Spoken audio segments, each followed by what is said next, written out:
What will you like today? Another Cloud 2 classic? I'll stick with the usual. Maybe take a little bit off the sides.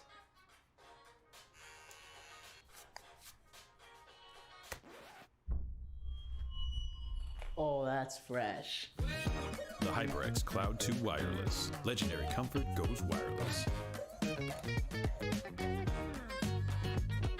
Hey, watch your head.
Welcome back, everybody, to week 3 of Hearthstone Collegiate. Today, we got Coach Jim over here, ready to cast by me, and, me, myself, and I as Mick, once again, fourth or third week seeing y'all here on a NECC Collegiate Hearthstone. Today, so far, with the matchup we got going so far is going to be Limberry and King Milo as well. We did see King Milo on week 1. This is Limberry's first week of me specifically streaming with him. I'm not sure overall if he's been on here yet or not. But just overall, we're gonna sit there and go right into what we're kind of used to with in terms of deck bans, in terms of the decks are running so far, and how these matchups are going to look today. Overall, we sit there, we see a lot of competitive so far. We've seen a lot of kind of back and forth with these guys. We've seen a lot of sweeps overall. Hopefully, we're getting to see something good tonight. So, how you feeling, Coach Jim? I'm feeling pretty good. I cast the match before this one. Aiden and Dear J. Aiden went 3-0. But it was fun to watch. They were close games. I mean, even though it ended up being a 3-0 sweep, the games were close. Mm-hmm. And people sometimes forget that you can still have a close game even when it ends up being, a game you lost. Because at the end of the day, on the scoreboard, it only goes up as win or loss. It doesn't say, oh, it was super close. It's just win or loss. But I am hoping that this one goes the distance to 5. It'll be really fun to see what they have to do to get to 5, knowing that in this format, once you win with the deck, you got to lose it. So to see what they might break down to in a game 5 could be interesting to see what's left on each side. Mm-hmm. And I feel like a 3-2 is totally possible, regardless or not of how many rounds it goes to. Is looking overall, these matches are going to be pretty quick here because a lot of these decks seem pretty aggro based. Looking at Limberry running, Stealth Rogue, and then we have with King Milo running a Secret Mage, and then once again another kind of Stealth Rogue. And then we have a Token Druid of the likes for Limberry, just all kinds of aggro decks across the board, which usually those end within maybe by turn 6 because you have such a strong established board by that point. Usually guys, their hands have been run out and they've kind of been deteriorated of resources by that point. And there's just not much left to work with. But overall, regardless of how it goes back and forth, I mean, the only potential we had for a long matchup, in my opinion, would have been that priest deck that King Milo was running in here, but he doesn't seem to be running it because, Limberry, that's what he decided to ban overall. So hopefully we get to see things draw out a little bit. We get to see more cards out of these guys and a lot more decision making. But overall, Pure Paladin being the only thing that really shows any promise to show a longer matchup. But it also comes down to the RNG. I mean, if your whole hand is high mana cost, we might get through 1 or 2 rounds where not a lot happens. We did see that in one of the games in the earlier match. In the second game of the match, guy his whole hand was 4 drops, and you can't play a 4-drop on turn 1, 2, or 3. Yeah. So it kind of, but they did try to take that one. I mean, that one went all the way, I think, to round 11. So. Sometimes if you can't play them early, you have to hope you can hang on and play them late.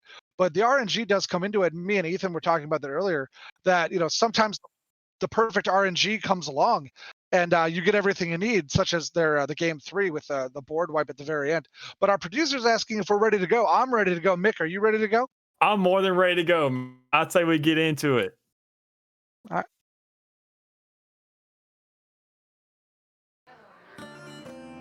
Now we just got to wait on these players. But overall, besides this, if you sat there and saw these guys going in, until turn 4, I'm sure they were hoping, probably a little Rune Terror logic would help them out there. You can get those spell mana as a spare, but unfortunately, that's not how our Hearthstone likes to operate overall. They like, whatever you got to deal with, that's what you're playing with. But what these guys are playing with so far, we do see Milo and Limberry here in a match now. And when we get loaded in here, we can see exactly what decks are running. So we do see Limberry running his Pure Paladin right up front. And then we see Milo trying to go ahead and get the Secret Mage out of the way, which personally I can really agree with. Secret Mage is super strong, but you really need the right draws for it. So if you don't have anything to kind of work with and overall just right in those front turns, you need to go ahead and get as many secrets down as possible, as well as drawing. You need to draw, more unique secrets every time. Otherwise, you can't top those on top of each other, and it just doesn't give you much to work with. But we do see that Milo has this Arcane Flat Mage, which is going to be a super strong starter trying to clear the board consistently. We talked about the aggro, we talked about the speed, and then ironically, both players passed on turn 1.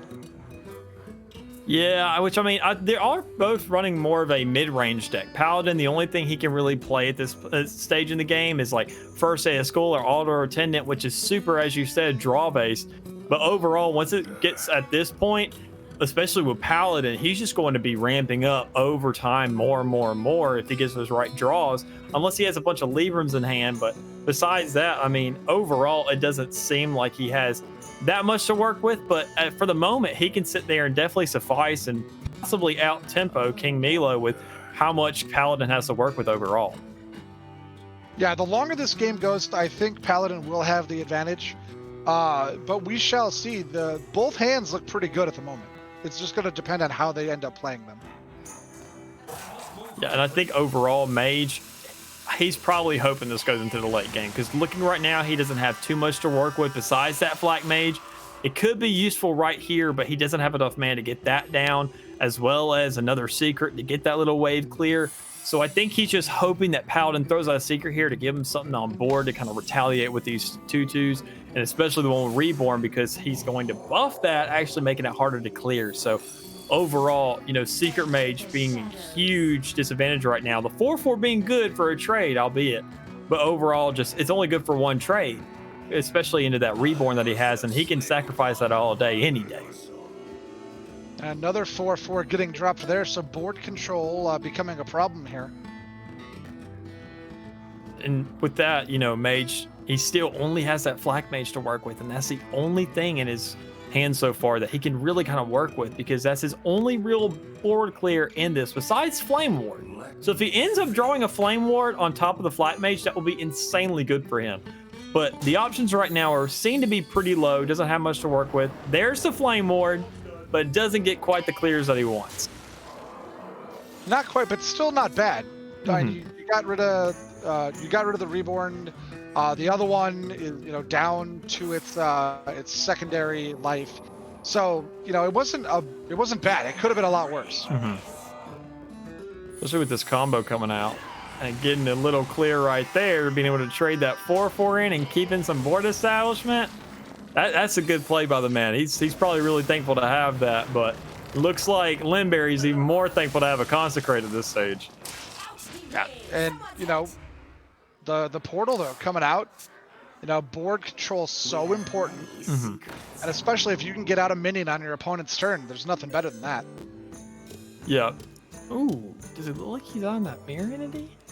Yeah, I was about to say, buddy, maybe Rigged Fair Game seems like your best bet right now, because Paladin, unless he has a direct weapon by any chance, which you don't really see those in this matchup unless he goes for like a Lightforged Zealot or something the likes of that to get a 4/2 as a weapon, that weapon does heal your hero. So overall, he doesn't have too much utility in it right now, especially if he only gets a single trade off it. It seems as if it seems to be a net negative trade overall, unless you can go face and just get a straight trade in terms of damage onto the other hero and healing yourself. But I don't think he's going to opt for that in this stage, allowing that Rigged Fair Game to actually go off. And that could be pretty big. Which I'm sure that's exactly what he's looking for right now, because that Mirror Entity could have been a play, but overall, Paladin doesn't have the strongest 6 drops. I mean, I'm sure if he sat there and put any kind of like big taunts on the board, he does go for the Lightforged Zealot, albeit, but he doesn't go face with it because he knows that board control is so strong, still giving him access for that Rigged Fair Game to go off. But, you know, Mirror Entity, I don't know if Mage exactly wanted a 4/2 in that stage. So, you know, that was a good play by him because it could be easily cleared with another Consecrated the likes or anything around those lines. But now, you know, we do see Milo having a trade here and having a lot more on board, especially with Jandis. This Secret Mage is looking very strong, and he seems to have some really good curve going here.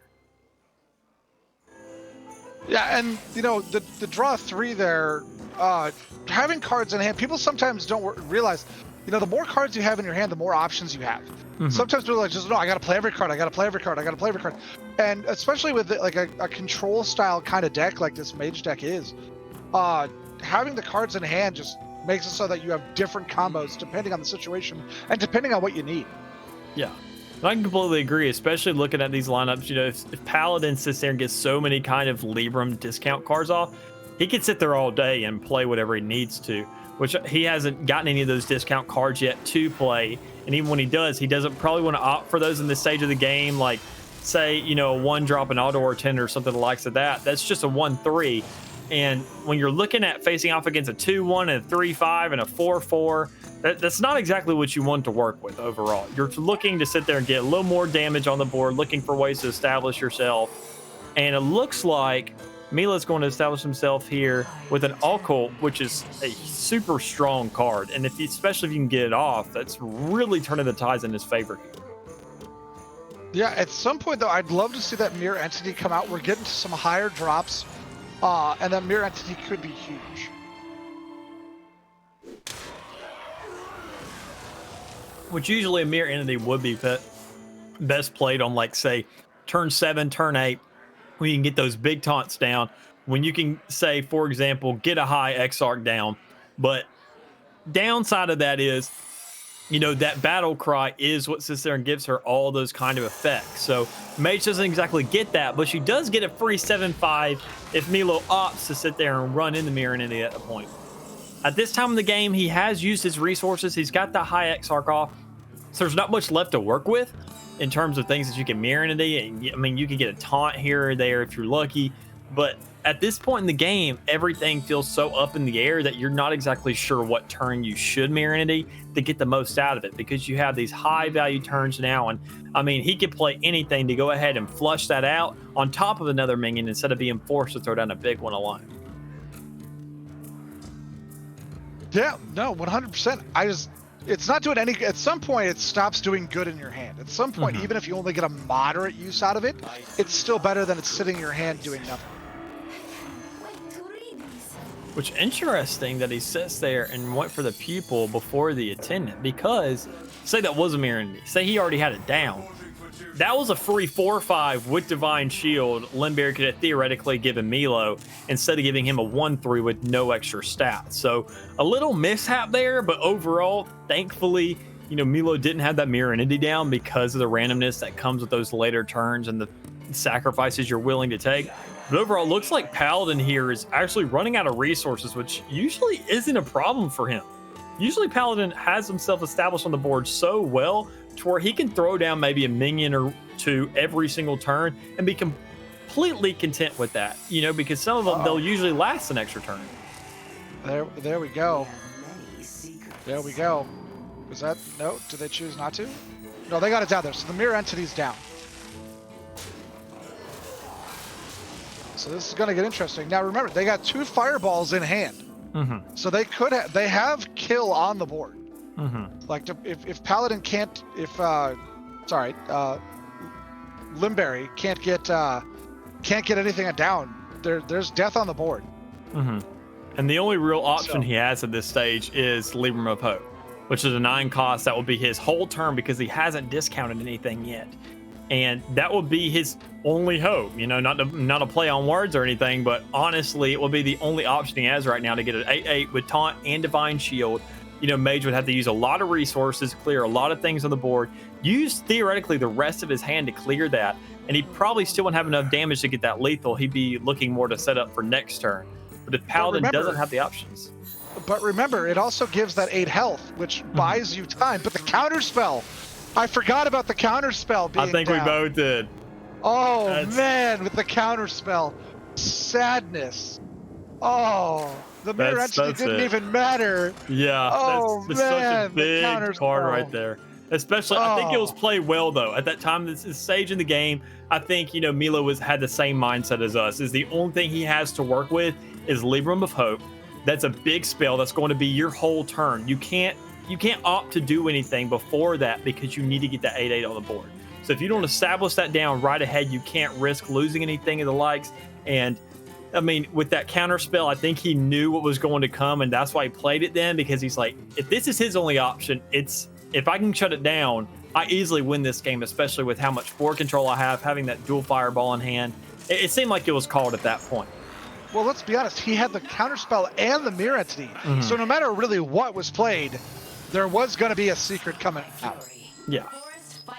But, you know, talking about the secrets, we don't run into many with this old stealth rogue here. We do have a couple, you know, here and there, and some kind of archetypes of it. They'll run maybe some kind of secret to where you can get there and get like a copy of a card or something of the likes of that. But, you know, looking at Milo's setup, I'm not exactly sure if he's running any so far. It doesn't look like he's running any secrets in this version. He's only running. It's a very stealth-oriented kind of deck, so it looks like he's just going to be playing a lot of aggro here, getting that 3-1 down, getting his weapons out, trying to go ahead and out-tempo this druid before he can get any minions down. Because once he does, that's when you start ramping. That's when you start getting those buffs. That's when you start multiplying those gibberlings, and that alone could just be threatening for a game. And speaking of the gibberlings, There's plenty of them. here they come. Wow, that's a strong turn 1 there. That's a terrifically good turn 1. Hi, Jeez. my name's Limberry, and I'm going to have board control for the rest of the game. Yeah, he's gonna have to sacrifice a 3-1 to deal with these 1-1s. Because I mean, say he has a Savage Roar in hand. You know, if you're in Milo's shoes, you have to think about that option, and you're like, okay, I shouldn't risk this because I mean, this isn't lethal yet, but it's pretty darn near close. So I need to go ahead and make sure this is shut down. I need to find a way to retaliate the board as best as possible. Uh-oh. And with that Power of the Wild, that makes it even tougher. Yeah. That's going to get interesting real quick. Oh my goodness. Yeah, that's the issue with these tokens. Do you use the passage? If it's you, do you use the passage? I don't. It seems to be the only option, in my opinion. I mean, when you only have so much to work with, if you put those gibberling backs, you do sit there and get rid of the buff on it.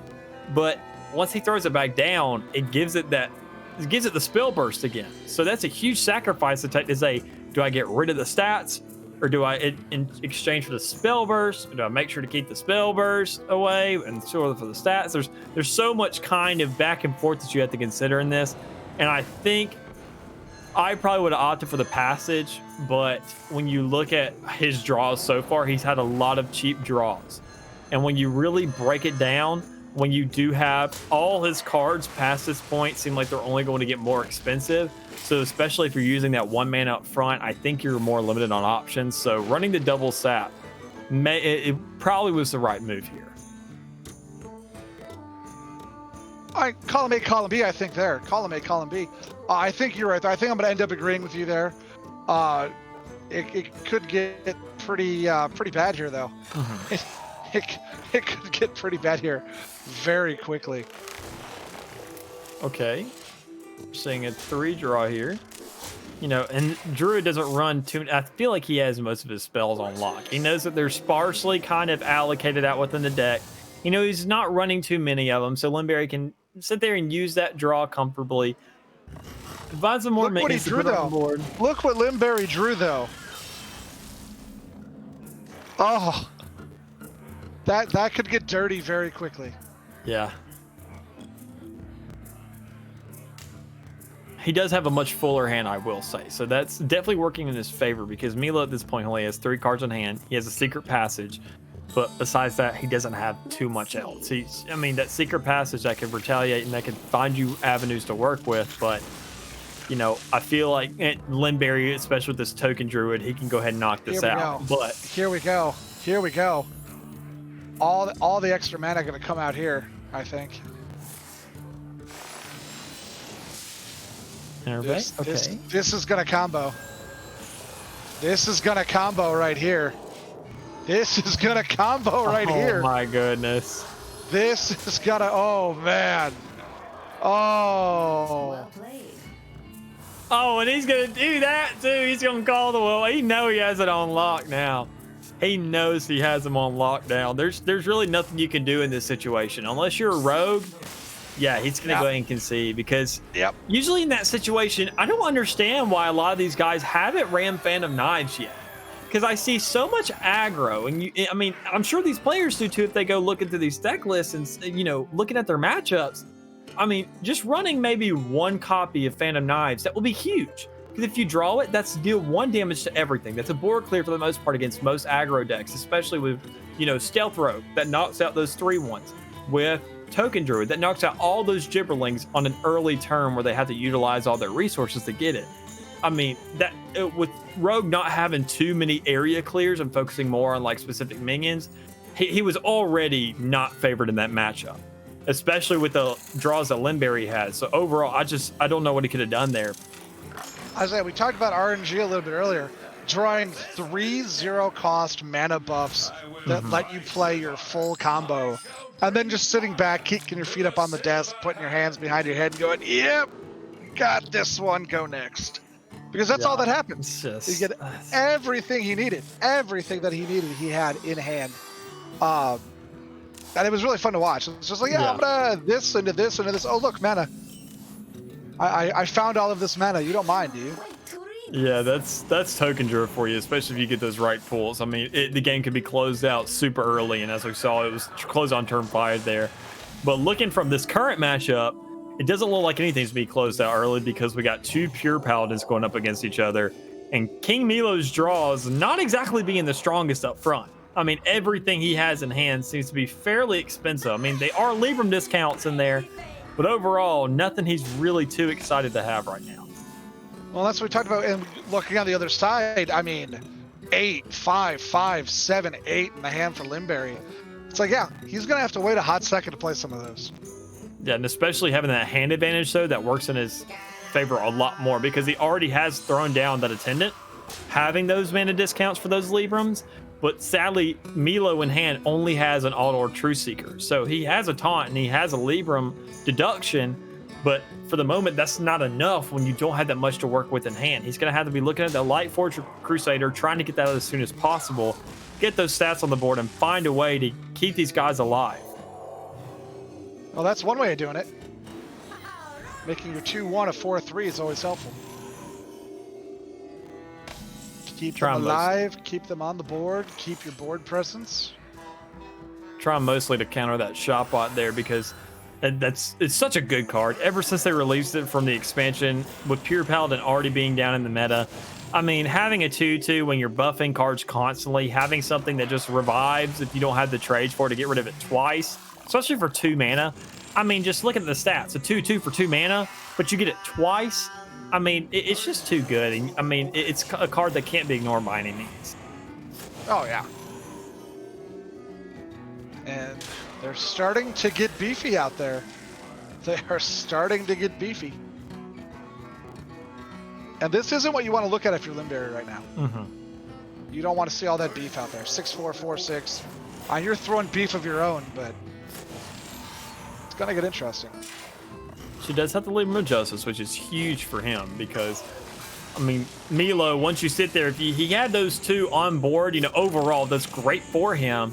But once you get him cleared like that with that Libram of Justice, it's a lot to deal with, especially when you only have so many minions to work with in hand. You only have 2 minions. You got a weapon and 2 spells, which cost 0. So, I mean, you don't have much to work with.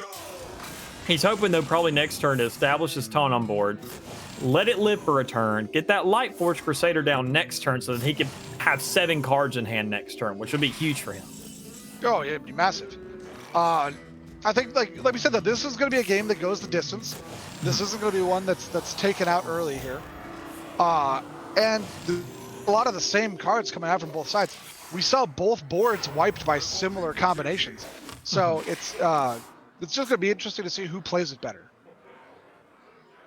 I think Milo may have an upper hand here, depending on what he pulls. I see him eyeing that Light Forge Crusader.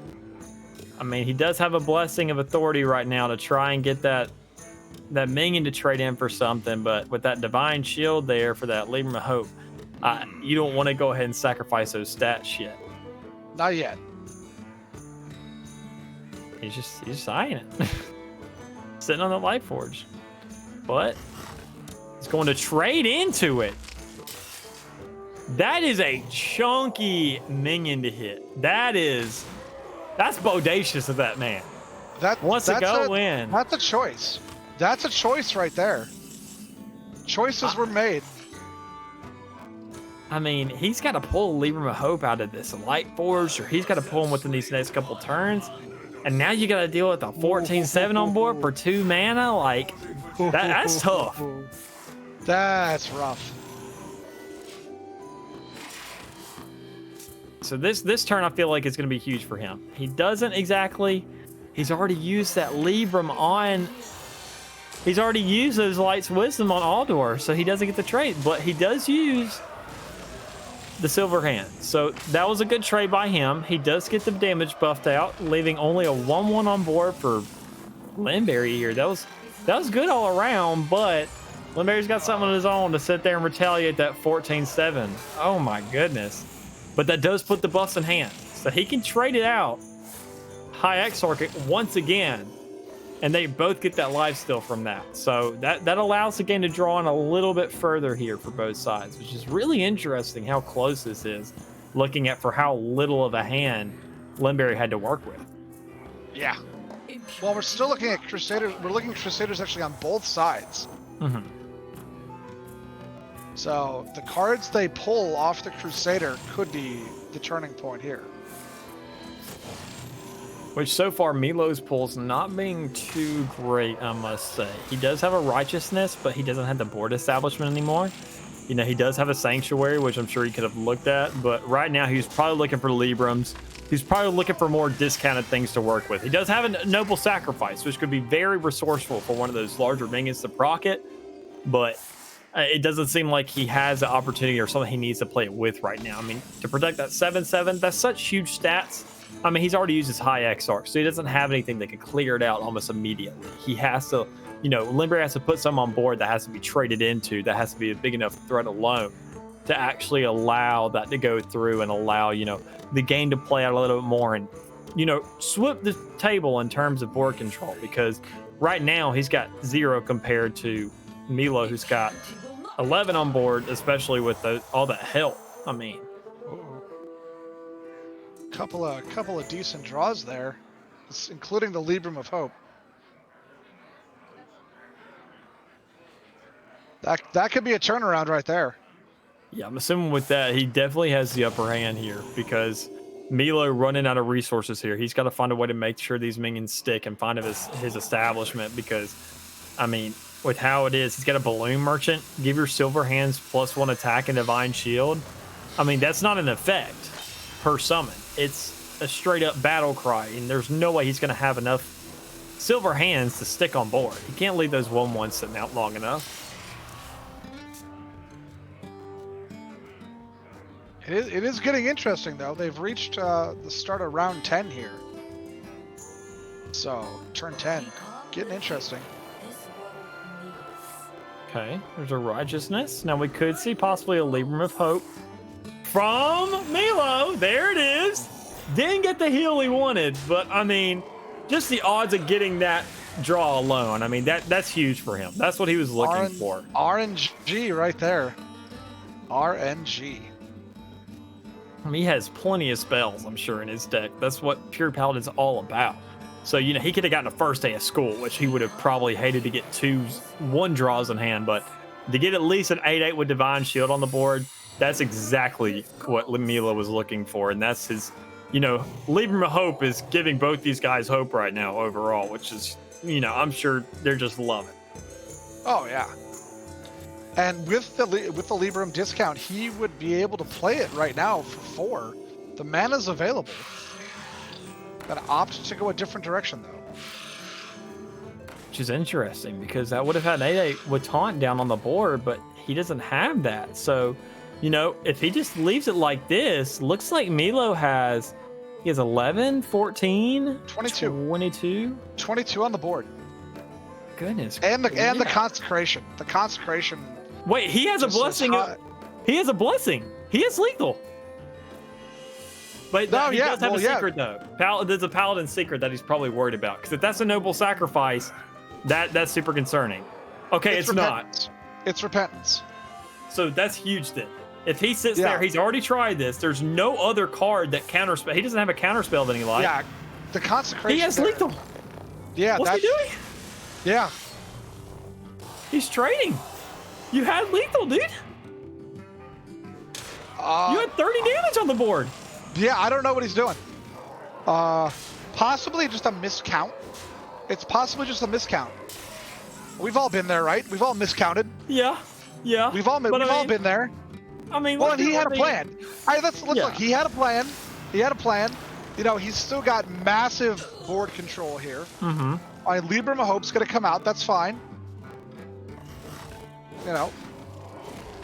No, Libram Hope's not going to come out. I thought he was about to play it. Now it's going to come out. But still board control on the side of King Milo. So, you know, there's stuff going on here. That's just a risk you're never willing to take. I mean, let's be real here. Every single one of us Hearthstone players, we usually run a deck tracker. So, I mean, it's completely within collegiate rules. It's completely within professional rules to run a deck tracker, which sits there and tells you what secrets are available, what secrets are denominated out once the effects are triggered, things of the likes of that. And there's not a paladin secret I can think of that would diminish that spell. I mean, you do have, you know, Yogg, but I mean, and that doesn't really get used all that much, and it's never all that big a deal. So overall, you know, just throwing Lethal out the window, even if you sit there, I mean, we've all been there, I'll admit, but I mean, and especially in a scene like this, I don't know if you have much room to sit there and make these kinds of mistakes, but you know, maybe the noble sacrifice could save him. He knows that he doesn't have too much Libra hopes to work with, got that repentance out of the way, so maybe looking to close it out right here. And once again, though, took a lot of damage to his hero, clearing the 8/8 Guardian, and another one comes out. So this is trouble now. This is now a problem. This is now a big problem. Now he's got 17-17 on board. He threw a lot. He threw a lot to get rid of the 8/8 Guardian, and then he threw his hero's health away. I mean, that might be a second misplay there. Yeah, I mean, he does have a Consecrate, which helps him in this situation, but I mean, the game could have been over at this stage. So, you know, I'm not sure what to make of this. I mean, what do you trade into that 17-17? I mean, he does only have 11 health, so he could... Okay, he does have the Libram of Wisdom to trade it out, and it still looks like he has Lethal here. Okay. Good on Milo there. I'll admit, I would have been frustrated on his behalf if I sat there and missed Lethal and didn't end up winning somehow, but he brings it home, so that's all that really matters for him. So, but it went a little bit longer than it needed to. Yeah. But you know what? As long as you win, being cautious isn't a problem. If you lose, being cautious is huge. But we're sitting here, you know, Monday morning quarterback and go, oh, he totally should have done that. Yeah. But we also have the benefit of seeing Limberry's hand. Mm-hmm. You know, King Milo can't see Limberry's hand. If he could, it'd be a lot shorter game. Yeah. But Paladin v Paladin there, that's the longest game we've seen today. It looks like they're going to go right into the next one here. Mm-hmm. No slowing down on this one. But going right into it. But the problem there was playing almost a mirror of yourself. It just comes down to what RNG gives you. Mm-hmm. Which, I mean, especially in Paladin, you're going to see more late game because you need all those discounts. You have so many expensive cards in those Librams. You have to wait till those later turns to play it, or you have to wait till those later turns after you've already discounted it, and you just still have more options after you've used them. So overall, Paladin is definitely a late game kind of deck. Especially, you need those early draws to establish yourself. And if you're facing something like Rogue here, if Paladin doesn't get those upfront draws, he's done for.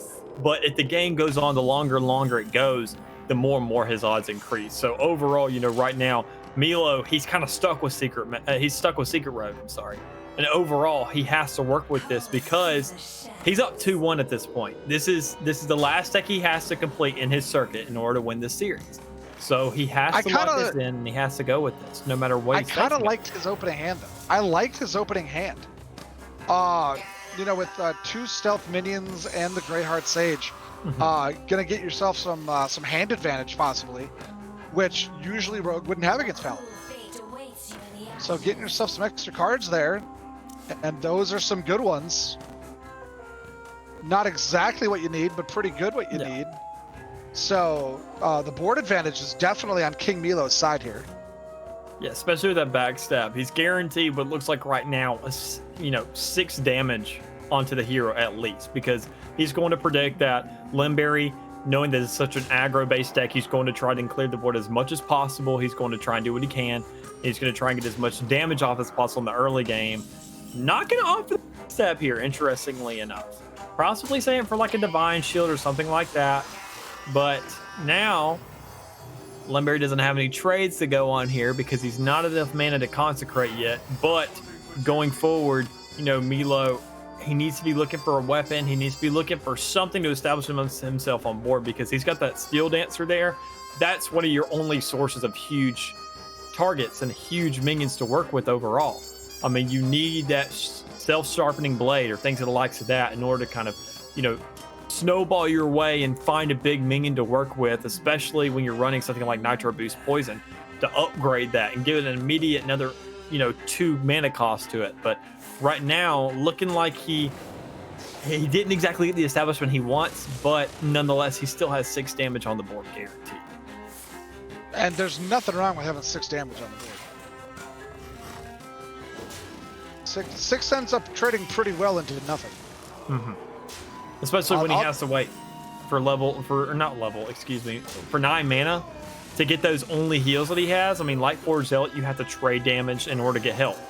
And you have to, there has to be some kind of trade-off with the weapon. But when you don't have that resource, when you have to usually wait for that Libram of Hope, which is a much bigger kind of card to work with. Speaking of bigger cards to work with, Self-Sharpening Sword here, that's going to be something good to work with. But, in that terms, you really have to be looking for something. If you're in Limberry's case, you have to find ways to heal, slow down that rogue aggression, and find a way to kind of stump this guy out and make sure he can't get more damage on the board by any means. But right now, just looking at the numbers, I know Paladin plays for the late game, but having nothing on the board is gotta be kind of making you question a little bit. Mm-hmm. And then spending everything just to get one out there. Yeah, it's got the Divine Shield, but it can't do everything. One can't do everything, and it doesn't have taunt. So just going past it, it's just an option. There you go. I was gonna say he was looking at that Steel Dancer right quick, but hold up, buddy. Get an attack off, get another attack out of it, and get yourself a 7 cost instead of a 6 cost. Yeah. This is gonna be yeah. Which I understand the Nitro Boost play. Obviously, you want that 2 damage on the weapon, but if you sit there and play it before you play Steel Dancer, you're not going to get the 2 mana onto a minion, or 2 attack, I'm sorry. So overall, I mean, the trade out right there, it makes sense for him to hold on to that. But at this stage, he can play it. He can play it onto a minion. He can play it onto himself and get a 10 cost here with another Steel Dancer. Yeah, I was gonna say, he's got a couple of them. Doesn't that just win out? Which is actually lethal when you have 2 of them. Yeah, so. I was gonna say, isn't that just winning? Yeah, it is. Yeah, that's just winning. That's I'm looking like, wait a minute, hold on, let me do some math. Carry the 1. That's just winning. Yep. So it's so 3-1. 3-1. Quick games from Elo here. Quick games. We kind of assumed we saw the Paladin go down. Yeah, I mean, Paladin, as we said, also it's very late game oriented. So especially when you're in Milo's case and you get those early draws, especially self-sharpening sword, such a tongue twister. But overall, when you sit there and you have that in such an early stage of the game, the fact that you can elaborate it on it so quickly, get that damage to ramp up more and more, and you have 2 Steel Dancers to work with, even if he got traded out somehow, he could have had a 10 cost on board. So, overall, Milo's draw is right up front with the RNG once again playing in the hand, the mulligan being a huge factor right up front and having that curve. That's really what determines the games with these aggro decks. And as we saw it with the Token Druid, that's the only time Limberry got the best of Milo there, is because when you see that early game, that's what establishes it with most of these decks. I mean, with so many of them being aggro based, I feel like that's exactly why Limberry got rid of the Priest to kind of keep it an aggro v aggro deal.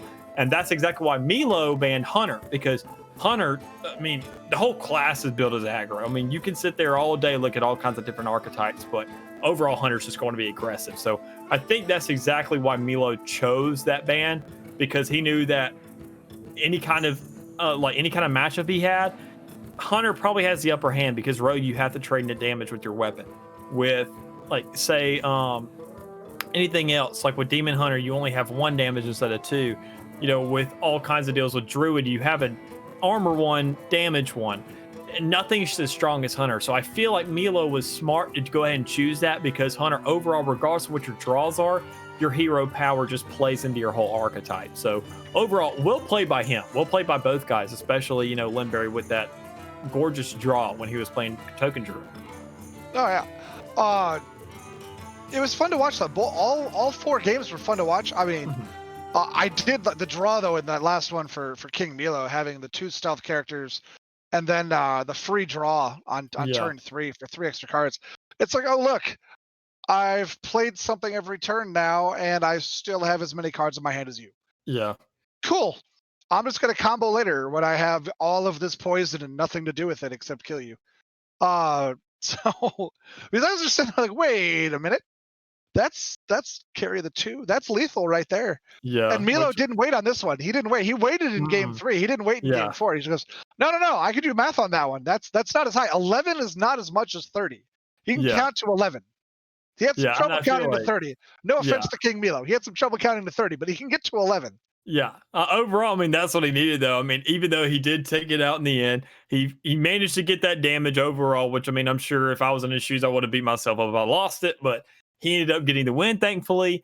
You know, obviously, especially when you have so many minions to deal with, like, I kind of understand that. Like, you had the pressure on the board knowing, especially when you're up against a pure Paladin mirror matchup, you're kind of worried about, like, how is he going to set up next turn? You're so worried about trying to counter what's coming at you with your board control instead of just trying to go ahead and shut it down. So I could see that Blessing of Authority, you know, being 5 mana.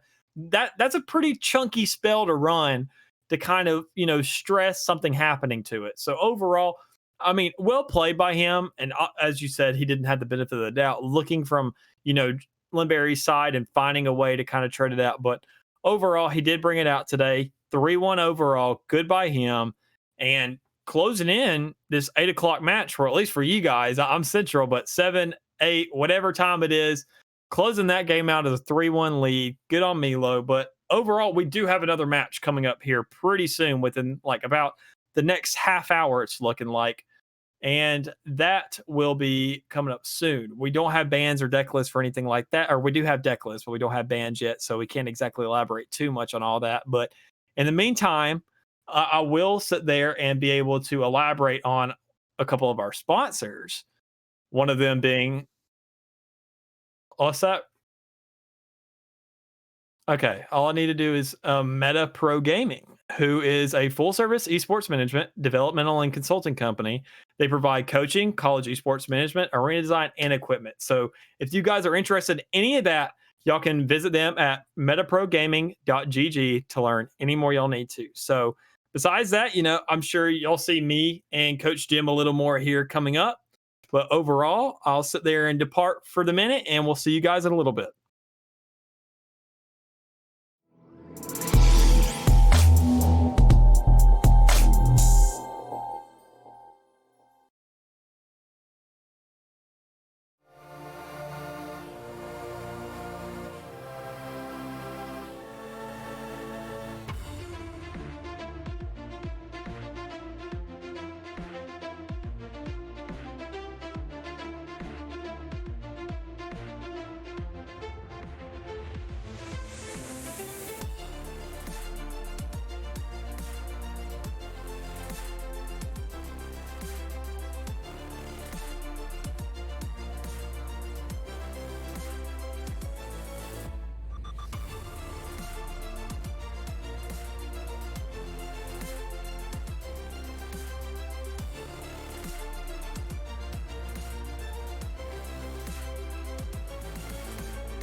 What will you like today? Another Cloud 2 classic? I'll stick with the usual. Maybe take a little bit off the sides.